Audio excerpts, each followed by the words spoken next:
In the heart of a quaint village nestled between rolling hills and whispering woods, lived a young woman named Allure.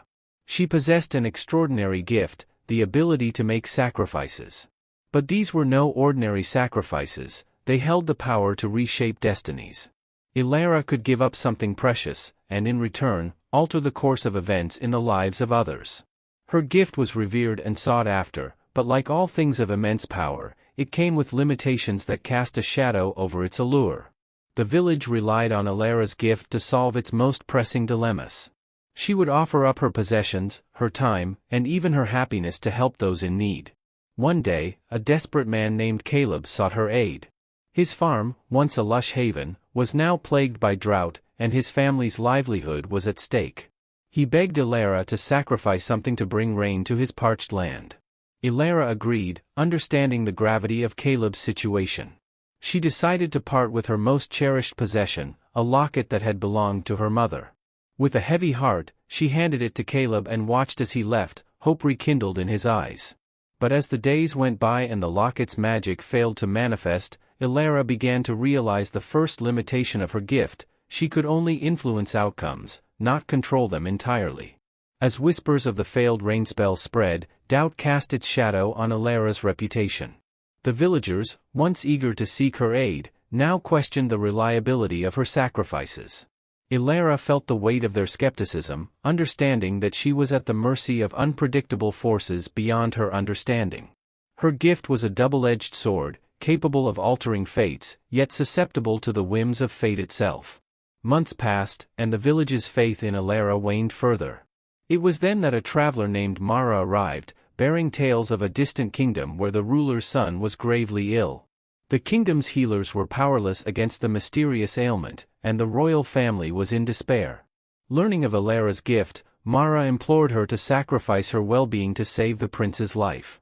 With trepidation, Allure consented.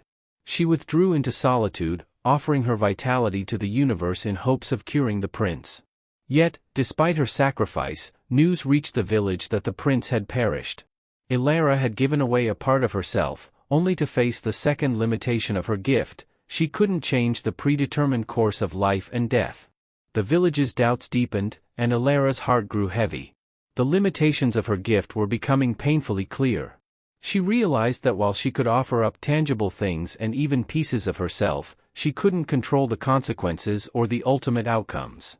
Her sacrifices were subject to the intricate web of existence, a web that even her remarkable gift couldn't fully untangle. However, amidst the shadows of doubt and limitation, a glimmer of understanding emerged. Allure began to comprehend that her gift was a reflection of life itself, unpredictable, complex, and sometimes unfathomable. She couldn't control the rain, but she could offer her empathy and support to Caleb as he navigated his struggles. She couldn't save a life on the brink, but she could ease the grief of those left behind. The limitations of her gift were a reminder that being human meant embracing both the joyous and the heartbreaking aspects of existence. With newfound wisdom, Allure faced her village once more. She confessed her limitations, acknowledging that her gift was not a guarantee of miraculous solutions. She encouraged the villagers to seek solace in unity, compassion, and the shared journey of life's uncertainties. Slowly, trust in her was restored, not because she could bend reality to her will, but because she could offer something more valuable, a steadfast presence in times of need. In the end, Allure's story transcended the limitations of her extraordinary gift. She became a beacon of resilience and a reminder that even in the face of uncertainty, small gestures of kindness and empathy could make a profound difference. Her sacrifices might not have wielded the power to rewrite fate, but they had the power to mend hearts and bind a community together. And so, the village learned that while the world could be shaped by sacrifice, it was ultimately shaped by the strength of human connection and the understanding that limitations were merely the seams that held the fabric of life together. Allure's journey continued, her spirit unbroken by the limitations that defined her gift. As time went on, her presence became a source of solace and wisdom for the villagers. She became a trusted confidant, offering her insights not as a miracle worker, but as a compassionate companion along life's intricate path. One day, a young artist named Aiden arrived in the village. Aiden's talent was undeniable, but his confidence was shattered by the cruel words of a renowned critic. He sought Ilara's counsel, hoping that she could sacrifice something to grant him the validation he craved. Sitting under the shade of an ancient oak tree, Ilara listened to Aiden's tale of dashed dreams and broken self-esteem. She understood the weight of his pain and realized that her gift could extend beyond material offerings. With a gentle smile, she spoke, "Aiden, sometimes the most powerful sacrifices are the ones we make within ourselves."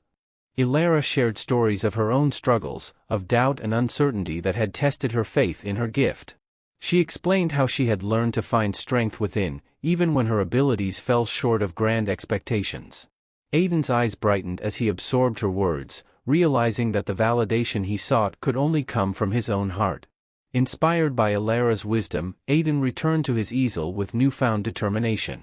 He poured his emotions onto the canvas, creating art that resonated with his deepest self. His work spoke of vulnerability, resilience, and the beauty of embracing imperfections. The villagers, captivated by his sincerity, embraced his art with open hearts. Over time, Aiden's art became a symbol of the village's spirit, a celebration of individuality and the power of shared experiences. Ilara's influence transcended her limitations as she guided Aiden not through the miracles of her gift, but through the miracles of human connection and self-discovery. As the years rolled by, the village transformed. No longer reliant solely on Ilara's sacrifices, the community flourished through collective efforts. The limitations of her gift had given rise to something greater, a resilience that stemmed from understanding that life's challenges couldn't always be overcome, but they could be faced with unwavering support. Ilara herself had become woven into the tapestry of the village's history. Her sacrifices, while limited in their outcomes, had left an indelible mark on the hearts of all who knew her. She had taught them that while they couldn't control every twist and turn of fate, they could control their responses, their compassion, and their capacity to find beauty in the midst of uncertainty. In her twilight years, as the sun dipped below the horizon, Ilara sat atop a hill overlooking the village. Aiden, now an elder artist, joined her. They watched as families laughed, friends embraced, and life continued its unpredictable dance. Aiden spoke, his voice a reflection of the wisdom he had gained. "You showed us that the most meaningful sacrifices aren't the ones that change the world, but the ones that change us." Ilara smiled, her eyes filled with a quiet contentment.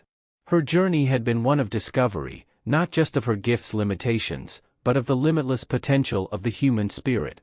As the stars began to twinkle in the night sky, Ilara and Aiden found solace in the understanding that the true magic of life lay not in controlling its course, but in embracing its uncertainties and sharing its moments with love and compassion.